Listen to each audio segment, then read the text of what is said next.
Hello నమస్తే, నేను మీ anchor Lavanya. Welcome to social post devotional.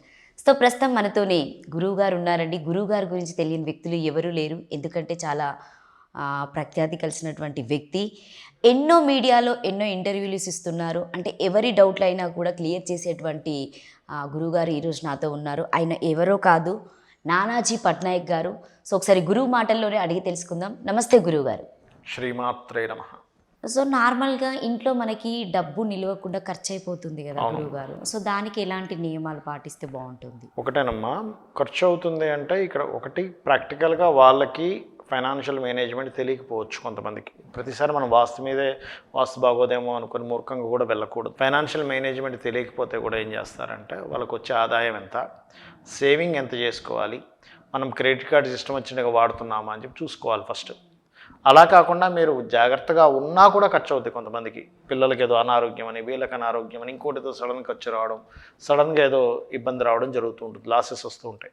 అప్పుడు something is going wrong in your horoscope. అంటే మీ హోరోస్కోప్లో డిఫెక్ట్ ఏదైనా ఉండొచ్చు, లేదా వాస్తులో ప్రాబ్లం ఉండొచ్చు. మనం వాస్తు గురించి కనుక తీసుకుంటే పర్టికులర్గా దక్షిణ నైరుతి అంటారు.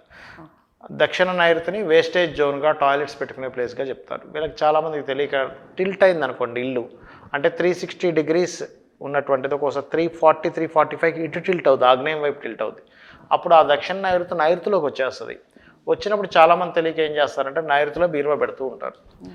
ఖర్చుల స్థానం కనుక టిల్ట్ అయ్యి నైరుతిలోకి వచ్చేసింది, దక్షిణ నైరుతిలోకి వచ్చి కవర్ చేసిందంటే బీరువా అక్కడ పెట్టడం వల్ల ఊరికే ఖర్చులు అవుతాయి. మనీ అక్కడ పెట్టడం వల్ల, బీరువా కాదు ఓన్ మనీ. ఓకే, అలాంటప్పుడు కూడా ప్రాబ్లం అవుతుంది. రెండవది, వాస్తు బాగానే ఉంటుంది, వాళ్ళకి జాతక చక్రంలో ఖర్చులు అయ్యే స్థానం నడుస్తూ ఉంటుంది. అంటే 12th హౌస్ యాక్టివేషన్ అంటారు జ్యోతిష్ శాస్త్రంలో. అలాంటప్పుడు ఏం చేయాలంటే ఎవరికైతే ఎక్కువ ఖర్చులు నడుస్తున్నాయో వాళ్ళ చేత ఖర్చు పెట్టించాలి. ఇంట్లో సరుకులని, కరెంటు బిల్లని, అదని ఇదని, ఇంటర్నెట్ సంబంధించిన అన్నీ కూడా. అప్పుడు ఏమవుతుందంటే వాళ్ళకి ఎక్స్ట్రాగా వేరే ఖర్చులు అయ్యేటువంటిది తగ్గుతుంది ఒకటి.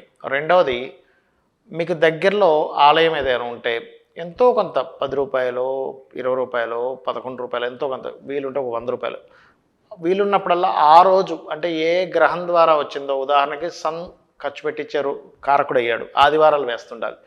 లేకపోతే ఎవరికైనా దానం చేయడము, ఎవరికైనా సహాయం చేయడము, ఆ జస్ట్ 100 రూపీస్తో ఏదైనా ఒక అన్నం ప్యాకెట్ కొని ఇవ్వడం. అప్పుడు మీకు ఖర్చులు అనేటువంటిది అవ్వకుండా కంట్రోల్ అవుతుంది. అలాగే అప్పులు ఎక్కువైపోయాయి, ఖర్చులు అయిపోయి ఓం అపర్ణాయ నమః అనే మంత్రం కూడా బ్రహ్మాండంగా పనిచేస్తుంది. థ్యాంక్ యూ గురువు గారు. ఈరోజు మాకు చాలా వరకు మంచి విశేషాలు ఇచ్చారంటే ఇంటికి సంబంధించినటువంటివి కాబట్టి. So thank you. మళ్ళీ నెక్స్ట్ ఎపిసోడ్లో కలుద్దాము. థ్యాంక్ యూ గురువు గారు. శ్రీమాత్రే నమః.